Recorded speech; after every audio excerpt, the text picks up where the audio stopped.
ஆட்டுக்கால் வாங்கிட்டு வந்தாலே பாயா மட்டும்தான் நிறைய பேர் செய்வீங்க. ஆட்டுக்கால் பாயா பண்ணினோம்னா ஒரு சில ரெசிபிக்கு தான் செட் ஆகும். ஆட்டுக்கால் குழம்ப இந்த மாதிரி வச்சிங்கன்னா சப்பாத்தி சாதம் எல்லாத்துக்குமே ஊற்றி சாப்பிட்ற மாதிரி ரொம்ப சுலபமான முறையில் ஆட்டுக்கால் குருமா எப்படி செய்யுதுன்னு பார்க்கலாம். கால் நல்லா கட் பண்ணி வச்சுருக்கேன். ஆல்ரெடி ஆட்டுக்கால் எப்படி சுத்தம் பண்ணுறதுன்னு வீடியோ போட்டிருக்கேன்.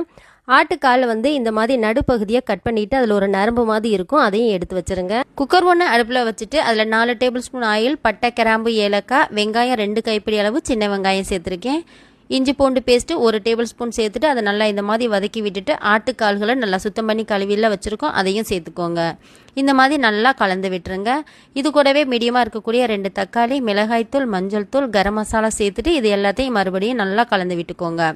இப்போ இதுக்கு தேவையான அளவு தண்ணி ஊற்றிக்கோங்க, அதிகமாக தண்ணி ஊற்ற வேண்டாம். குக்கரை மூடிட்டு 4லேருந்து 5 விசில் வரைக்கும் வெட்டி எடுத்துக்கோங்க. ஒவ்வொரு வீட்லேயும் குக்கர் ஒவ்வொரு மாதிரி விசில் வரும், அதுக்கேற்ற மாதிரி வச்சுக்கோங்க. மிக்சி ஜாரில் மிளகு, அது கூடவே கசகசா, சோம்பு, ஜீரகம், கொஞ்சமாக தேங்காய் துண்டுகள் சேர்த்துக்கோங்க. முந்திரி இருந்துச்சுன்னா 4-5 கூட சேர்த்துட்டு அதை நல்லா தண்ணி ஊற்றி இந்த மாதிரி நைஸாக அரைச்சி உரமாக எடுத்து வச்சுருங்க. இப்போ சூப்பராக விசில் ரெடி ஆயிடுச்சு.